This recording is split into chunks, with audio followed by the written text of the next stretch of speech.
नमस्कार दोस्तों, स्वागत है आप सबका एक और इंटरेस्टिंग वीडियो में। तो दोस्तों, आज हम बात करने वाले हैं एक ऐसे टॉपिक के बारे में जो सिर्फ हमारे लिए ही नहीं बल्कि पूरे एशिया के लिए बहुत ही ज्यादा जरूरी है। आज हम जानेंगे इंडिया की इंपॉर्टेंस इंडियन ओशियन रीजन में और कैसे इंडिया इस पूरे इलाके के अंदर एक नेट सिक्योरिटी प्रोवाइडर की तरह एक्ट करता है। लेकिन इस रीजन में इंडिया को कुछ बड़े चैलेंजेस भी फेस करने पड़ते हैं, इसलिए इंडियन नेवी का रोल यहां पर और भी ज्यादा मायने रखता है। हम डिस्कस करेंगे कि नेवी इंडिया के लिए क्यों इतनी इंपॉर्टेंट है और इंडियन नेवी कितनी पावरफुल है, जो हमें एक ग्लोबल लेवल पर स्ट्रेटेजिक एज भी देती है। तो चलिए बिना किसी देरी के शुरू करते हैं और जानते हैं इंडियन नेवी की स्ट्रेंथ के बारे में। पर उससे पहले, चैनल का नाम है दिया ये सब, मेरा नाम है राही मेहता। चैनल को अभी सब्सक्राइब कर लीजिए ताकि आप ऐसी इंटरेस्टिंग वीडियोस देखते रहें। तो दोस्तों, इंडिया की नेवल फोर्सेज ने पिछले कुछ सालों में लगातार अपने आप को मॉडर्नाइज किया है और अब ये दुनिया की सबसे डेंजरस फोर्सेज में से एक है जो विदेशी खतरों का सामना कर सकती हैं। इंडिया की नेवल फोर्सेज को अगर हम बात करें तो इसमें बहुत ही जरूरी हिस्सा होता है उसकी वॉरशिप्स, या किसी भी नेवी के अंदर सबसे इंपॉर्टेंट हिस्सा होता है उस नेवी की वॉरशिप्स। भारत की मैरीटाइम कैपेबिलिटीज की ये बैकबोन है और कंट्री की प्रेजेंस और इन्फ्लुएंस इंश्योर करती हैं क्रिटिकल एरियाज में, खासकर इंडियन ओशियन रीजन में। ये पूरा जो इंडियन ओशियन रीजन है, इंडिया उसके बिल्कुल बीचों बीच मौजूद है और हम जानते हैं कि पूरी दुनिया की बहुत ही ज्यादा अमाउंट की जो ट्रेड है, लगभग 1/3 ऑफ वर्ल्ड ट्रेड जो है वो इसी पानी से, इसी ओशियन से क्रॉस करती है। स्ट्रेट ऑफ हॉर्मुज भी यहीं पर मौजूद है, स्ट्रेट ऑफ बाबल मांडव भी यहीं पर मौजूद है, मलक्का स्ट्रेट भी यहीं पर मौजूद है, सुंदा स्ट्रेट भी यहीं पर मौजूद है। चाहे अगर आपको तेल मंगवाना है या चाइना से कोई सामान इंपोर्ट एक्सपोर्ट करना है, आपको इंडियन ओशन से क्रॉस करना ही पड़ेगा और उसके बिल्कुल बीचों बीच मौजूद जो भारत है, उसको इस पूरे इलाके की सिक्योरिटी को इंश्योर करना बहुत ही ज्यादा जरूरी होता है। इसलिए इंडियन नेवी जो है वो अपनी वॉरशिप्स के ऊपर बहुत ही ज्यादा ध्यान देती है। तो कितने स्ट्रोंग और एडवांस्ड है इंडिया के वॉरशिप्स, आइए जानते हैं। क्या वाकई ये दूसरी पावर्स जैसे चाइना का सामना कर सकते हैं, या फिर इंडिया के वॉरशिप सिर्फ साउथ एशिया में एक छोटी रीजनल पावर है? चलिए इन सवालों का जवाब समझते हैं, इंडियन वॉरशिप्स को डिस्कस करते हैं। इससे इसके पहले समझते हैं कि वॉरशिप्स होती क्या है। अगर हम जानना चाहते हैं कि इंडियन वॉरशिप्स कितनी इंपॉर्टेंट है या कितनी पावरफुल है, तो हमें यह पता भी होना चाहिए कि वाकई में वॉरशिप्स होती क्या है। तो दोस्तों, वॉरशिप एक नेवल वेसल होता है जो खास तौर पर कॉम्बैट के लिए डिजाइन और इक्विप्ड किया जाता है। कमर्शियल या सिविलियन शिप्स के मुकाबले वॉरशिप्स को बैटल के चैलेंजेस को सहन करने के लिए बनाया जाता है। इसके साथ साथ इसके पास बहुत ज्यादा आर्म्स भी मौजूद होते हैं, एडवांस वेपनरी भी होती है और सोफिस्टिकेटेड नेविगेशन और कम्युनिकेशन सिस्टम इनमें अटैच किए जाते हैं। क्योंकि ये सिविलियन एरियाज के साथ साथ सिविलियन वर्क नहीं करते हैं, ये आपकी कंट्री को स्ट्रेंथ प्रोवाइड करने का, उसकी सेफ्टी प्रोवाइड करने का काम करते हैं। ये डिफेंसिव और ऑफेंसिव दोनों तरीके से इस्तेमाल किए जा सकते हैं, यानी कि अगर कोई हम पर अटैक करता है तब वापस अटैक करने के लिए, या अगर हम किसी और के ऊपर अटैक करना चाहते हैं तब भी इन चीजों का इस्तेमाल किया जाता है, इन वॉरशिप्स का इस्तेमाल किया जा सकता है। अब ये वॉरशिप्स जो होती हैं, ये है तो नेवल वेसल ही, पर ये अलग अलग टाइप के हो सकते हैं, अलग अलग तरीके के हो सकते हैं। ये डिस्ट्रॉयर हो सकते हैं, ये फ्रिजेट हो सकते हैं, कॉर्वेट हो सकते हैं, या फिर एम्फीबियस वॉरफेयर शिप भी हो सकते हैं, और इसके साथ सबसे इंपॉर्टेंट एयरक्राफ्ट कैरियर भी हो सकते हैं। ये सब वॉरशिप्स ही हैं, बस अलग अलग तरीके के हैं, अलग अलग नाम है और अलग अलग क्वालिटीज इनके अंदर मौजूद होती हैं। सबसे पहले बात करते हैं इंडियन नेवी के डिस्ट्रॉयर्स की। अभी के समय में तीन इंपॉर्टेंट डिस्ट्रॉयर इंडियन नेवी के अंदर डिप्लॉयड है। पहला है दिल्ली क्लास, दिल्ली क्लास जो इंडिया का इंडिजीनियस डिस्ट्रॉयर है। इसका डिजाइन और कंस्ट्रक्शन की जर्नी जो है वो भी एक महत्वपूर्ण रोल प्ले करती है। आईएनएस दिल्ली जो इस क्लास का हिस्सा है, 1991 में लॉन्च हुआ था और मैज़गन डॉक लिमिटेड शिपयार्ड मुंबई में जो सिचुएटेड है वहीं पर इसको कंस्ट्रक्ट किया गया था, यानी कि इंडिया ने खुद ही इसको बनाया था, खुद ही इसकी डिजाइनिंग की थी, खुद इसको अब डिप्लॉय भी कर चुके हैं। 1991 से इसको हम लॉन्च करके अपनी नेवी के अंदर इस्तेमाल कर रहे हैं। आप फोटो में इसको देख भी सकते हैं। दिल्ली क्लास की हिस्ट्री पर बहुत पुरानी है। 1977 में इसकी सबसे पहले बात होनी शुरू हुई थी।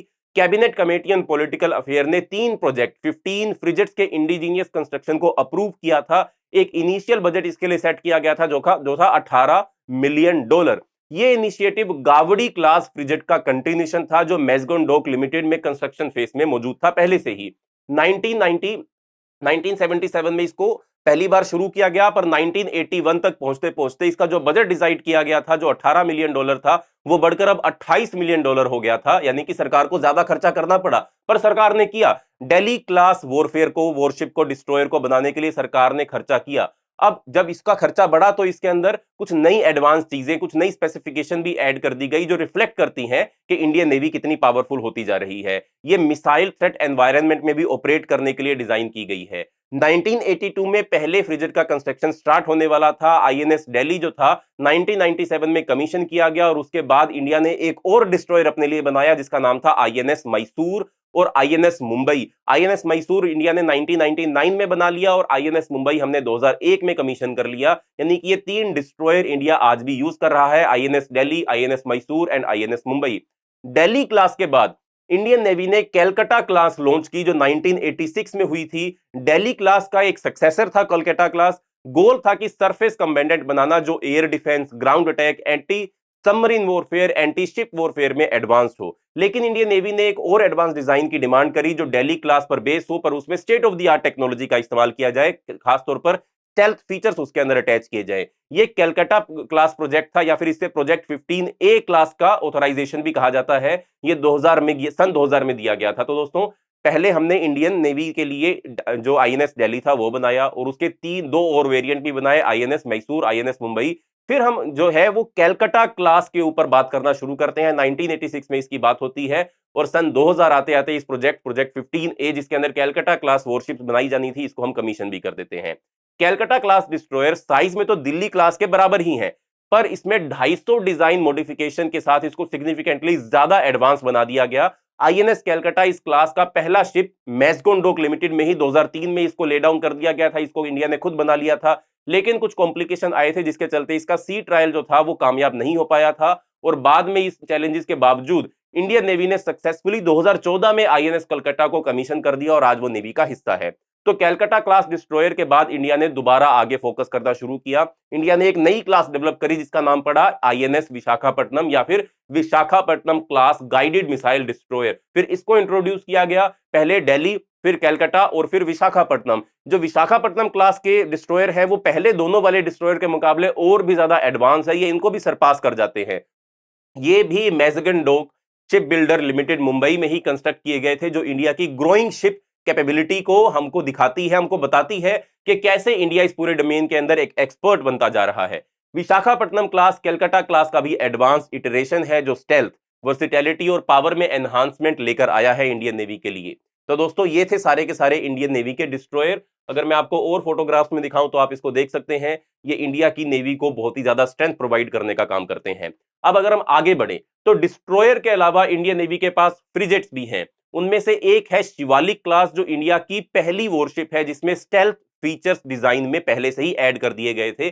शिवालिक क्लास का कंस्ट्रक्शन जो है वो प्रोजेक्ट 17 के नाम से किया गया था, जो 1997 में इंडियन नेवी ने इंडिजीनियस स्टेल्थ फ्रिजेट बनाने के गोल के साथ इनिशिएट किया। यानी कि ये भी आईएनएस शिवालिक भी जो है वो भी इंडियन नेवी खुद ही डिजाइन कर रही है, खुद ही बना रही है, खुद ही इंडिया के अंदर इसको बनाया जा रहा है। ठीक है दोस्तों, एक और फ्रिजेट है इंडिया के पास जिसका नाम है तलवार क्लास गाइडेड मिसाइल फ्रिजेट, जो ट्रिविएक 3 क्लास फ्रिजेट का मॉडिफाइड वर्जन है और अभी इंडियन नेवी के साथ सर्विस में मौजूद है। ये रशिया के बुलसुकी जेट शिपयार्ड में बिल्ड किया गया था। यानी कि जो तलवार फ्रिजेट है भारत का, वो हमने खुद नहीं बनाया, वो हमने रशिया से खरीदा था। इसके पास भी बहुत ज्यादा एडवांस टेक्नोलॉजी मौजूद है, और ये भारत इंडियन नेवी के ऑपरेशन को सपोर्ट करने के लिए स्पेसिफिकली डिजाइन की गई थी। फ्रिजेट्स के अलावा इंडियन नेवी के पास कॉर्वेट्स भी हैं, जो छोटी, मैन्यूवरेबल और रिलेटिवली लाइटली आर्म्ड शिप्स होती हैं, जो प्राइमरीली कोस्टल डिफेंस और पेट्रोल ड्यूटीज के लिए डिजाइन की जाती हैं। भारत की नेवी में ऑफशोर पेट्रोल वेसल भी है, जैसे कि सरयू क्लास, जो इंडियन ओशियन में सर्विलेंस करने के लिए इस्तेमाल की जाती हैं, सी लाइन ऑफ कम्युनिकेशन को मॉनिटर करने के लिए और कंट्री की एक्सक्लूसिव इकोनॉमिक जोन को प्रोटेक्ट करने के लिए काम आती हैं। लास्टली, इंडिया के पास एम्फीबियस वॉरफेयर शिप्स भी हैं, जो इंडियन नेवी को और मजबूत करते हैं। इसे मगर क्लास और Shardul class amphibious operation ships कहा जाता है, और ये स्पेसिफिकली इन्हीं चीजों के लिए डिजाइन भी की गई हैं, और इनके पास भी काफी ज्यादा कैपेसिटी और स्टेल्थ ऑपरेशंस भी मौजूद हैं। तो दोस्तों, लास्ट में हम बात करते हैं इंडिया के एयरक्राफ्ट कैरियर के बारे में। एक एयरक्राफ्ट कैरियर एक बड़ी शिप होती है जो मिलिट्री एयरक्राफ्ट को कैरी करती है, और उसके ऊपर लंबी फ्लैट सरफेस होती है जहां से एयरक्राफ्ट टेक ऑफ कर सकते हैं और लैंड भी कर सकते हैं। ये फ्लोटिंग एयरबेसिस के लिए एक फुल लेंथ फ्लाइट डेक से इक्विप्ड होती है, और एयरक्राफ्ट को कैरी करने, आर्म करने, डिप्लॉय करने और रिकवर करने की कैपेबिलिटी भी ये रखती है। ये वॉर और पीस दोनों टाइम में नेवल फ्लीट की कमांड और कंट्रोल के लिए काम आती है।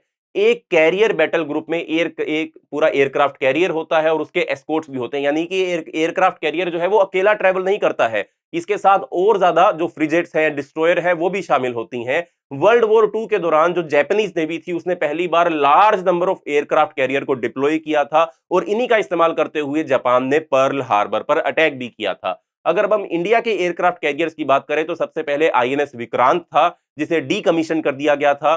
तो आईएनएस विक्रांत 1961 से लेकर 1997 तक भारत की सर्विस में रहा, नेवी की सर्विस में रहा।